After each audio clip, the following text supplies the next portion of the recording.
নমস্কার বন্ধুরা, Indian food চয়েসেসের রান্নাঘরের থেকে সকলকে স্বাগত জানাচ্ছি।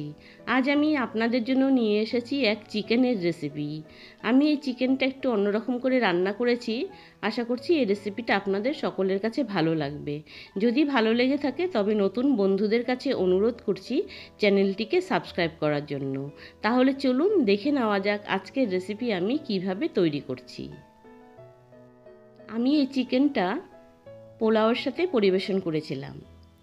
প্রথমে আমি একটা কাঁচা মশলা বানিয়ে নিব। এখানে শুকনো লঙ্কা কয়েকটা নিয়েছি, আর লাল রঙের কাঁচা লঙ্কা নিয়েছি, আর এখানে আদা আর রসুন একসাথে করে একটা পেস্ট বানিয়ে নিব। তারপরে চিকেনটা আমি নুন আর হলুদ আর কাশ্মীরি লঙ্কার গুঁড়ো দিয়ে আদা আর রসুনের পেস্ট দিয়ে আমি 2 চামচ সর্ষের তেল দিয়ে একটু ভালো করে ম্যারিনেট করে নিব। এখানে আদা রসুনের পেস্ট দিচ্ছি, তারপর একটু সর্ষের তেল দিয়ে ভালো করে মেখে আধা ঘন্টার জন্য রেখে দিব। এই যে দেখুন, ভালো করে সব মশলা একসাথে মাখিয়ে রেখে দিয়েছি। এখন আমি কড়াইতে সর্ষের তেল গরম করে নিয়েছি, তাতে আমি আলু ভেজে নেব। এখানে আমি 2টো আলু 2 টুকরো করে নিয়েছি। আপনাদের যদি একটু আলুটা বেশি খেতে ইচ্ছে করে তবে 2টোর জায়গায় একটু বেশি করে আলু দিয়ে নিতে পারেন। আমি এখানে মাত্র 2টো আলু নিয়েছি। আলুটা ভাজা হয়ে যাওয়ার পর আমি কড়াই থেকে তুলে নিচ্ছি। তারপর ওই কড়াইতে আরও কিছু সর্ষের তেল দিয়ে আমি এই রান্নাটা শুরু করছি।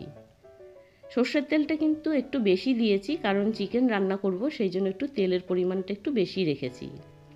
তেলটা ভালো করে গরম করে নিয়েছি। তারপর ফোড়ন দিচ্ছি, একটা শুকনো লঙ্কা, 1 চামচ সাদা জিরে, এলাচ, দারচিনি আর লবঙ্গ একসাথে দিয়ে একটু ফোড়নটা ভালো করে নেড়ে চেড়ে ভেজে নিলাম।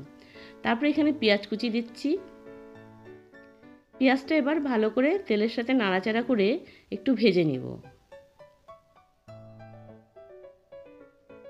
পেঁয়াজটা দেখুন একটু হালকা করে যখন ভাজা হয়ে গেছে, তখন আমি এর মধ্যে আদা রসুনের পেস্টটা দিয়ে এই পেঁয়াজ সাথে একটু ভালো করে ভেজে নিব। এবার আদা রসুনের পেস্টটা দিয়ে দিলাম। তারপর পেঁয়াজের সাথে ভালো করে আদা রসুনটা একটু ভেজে নিব। মোটামুটি 2-3 মিনিটের জন্য পেঁয়াজ রসুন আদাটা একসাথে ভেজে নিচ্ছি। এখন কিন্তু মোটামুটি একটু ভাজা হয়ে গেছে পেঁয়াজ রসুন আদাটা। তারপর আমি এর মধ্যে যে কাঁচা লঙ্কা আর শুকনো লঙ্কা একসাথে মিলিয়ে আমি যে পেস্ট করেছিলাম সেই পেস্টটা দিয়ে দিলাম। এবার এই কাঁচা মশলাটা ভালো করে পেঁয়াজের সাথে একটু নাড়াচাড়া করে একটু ভেজে নিতে লাগবে। এই কাঁচা গন্ধটা থাকা পর্যন্ত এই কাঁচা মশলাটা কিন্তু ভালো করে ভেজে নিতে লাগবে। তারপর আমি আগের থেকে ম্যারিনেট করা চিকেনটা দিয়ে দিলাম। এখানে মোটামুটি 700 গ্রামের মতো চিকেন আছে। এবার চিকেনের সাথে এই কাঁচা মশলাটা ভালো করে মিশিয়ে দিয়ে একটু ভেজে নিতে লাগবে। এখন মোটামুটি একটু ভেজে নেওয়ার পর তারপর এখানে স্বাদ অনুযায়ী 1 চামচ নুন দিচ্ছি, 1 চামচ হলুদের গুঁড়ো দিচ্ছি, তারপর 1 চামচ জিরের গুঁড়ো দিচ্ছি, 1 চামচ ধনের গুঁড়ো দিচ্ছি। দিয়ে এই সম্পূর্ণ মশলাটা ভাজা করার জন্য একটুখানি বাটি ধোয়া জল দিয়ে দিলাম। এবার এই জল দিয়ে ভালো করে এই চিকেনটা কষিয়ে নিতে লাগবে।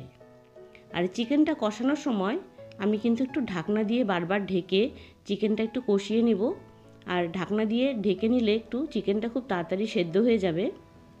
এবার আমি ঢাকনা দিয়ে ঢেকে দিচ্ছি মোটামুটি 5 মিনিটের জন্য। তারপর 5 মিনিট পর ঢাকনাটা তুলে নিচ্ছি। এবার চিকেনটা আবারও ভালো করে নাড়াচাড়া করে আবারও কিন্তু ঢাকনা দিয়ে ঢেকে দিব। এখন আবারও ঢাকনা দিয়ে ঢেকে দিলাম 5 মিনিটের জন্য। আবারও আমি 5 মিনিট পর ঢাকনাটা তুলে নিলাম। এবারও একটু নাড়াচাড়া করে একটু ভেজে নিচ্ছি চিকেনটা। চিকেনের থেকে যে জলটা আছে সম্পূর্ণ কিন্তু আমি শুকিয়ে ফেলব। শুকিয়ে ভালো করে কষিয়ে নিব। তারপর আমি এর মধ্যে আগের থেকে ভেজে রাখা আলুগুলো দিয়ে দিলাম। এবার আলুটা দিয়ে আবারও ঢাকনা দিয়ে ঢেকে দিব। ঢেকে মোটামুটি 5-6 মিনিটের জন্য কষিয়ে নিয়েছি। তারপর 5 মিনিট পর ঢাকনাটা তুলে নিলাম। এবার আলুর সাথে চিকেনটা ভালো করে নাড়াচাড়া করে আরেকটু কষিয়ে নিতে লাগবে। চিকেনের থেকে ভালো করে কষিয়ে নিয়ে যখন চিকেনের থেকে একটু তেল বেরিয়ে আসবে তখন কিন্তু মোটামুটি এই চিকেন কষাটা হয়ে যাবে। এই চিকেন কষানোটা কিন্তু খুব ভালো করে কষিয়ে নিতে লাগবে। এই দেখুন মোটামুটি আমার ভালো করে চিকেনটা কষানো হয়ে গেছে। এর মধ্যে থেকে যখন তেল ছেড়ে আসছে তখন কিন্তু এই চিকেনটা কষানো হয়ে গেছে। এখন আমি এর মধ্যে ঝোলের জন্য গরম জল দিচ্ছি। জলটা একটু পরিমাণ মতো দিয়েছি। এবার এই ঝোলটা দিয়ে ভালো করে নাড়াচাড়া করে দিচ্ছি। তারপর কিন্তু আবারও ঢাকনা দিয়ে আমি ঢেকে এই চিকেনটা রান্না করে নিব, কারণ একটু ঢাকনা দিয়ে রান্না করলে চিকেনটা খুব তাড়াতাড়ি সেদ্ধ হয়ে যাবে। এবার মোটামুটি 10 মিনিট পরে আমি ঢাকনাটা তুলে নিয়েছি। ঝোলটা কিন্তু একটু ঘন হয়ে গেছে। খুব ভালো করে নাড়াচাড়া করে দিচ্ছি।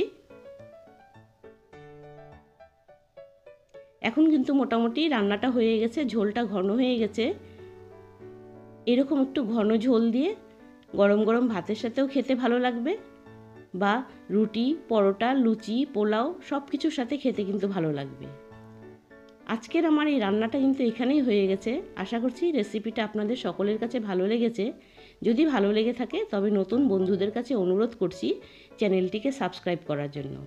আজ তাহলে এখানেই রাখছি। আরেক কোনো নতুন রেসিপি নিয়ে আপনাদের কাছে আসব। আপনারা ভালো থাকুন, সুস্থ থাকুন। ধন্যবাদ বন্ধুরা এই সম্পূর্ণ ভিডিওটা দেখার জন্য আর এতক্ষণ সময় আমার সাথে থাকার জন্য ধন্যবাদ।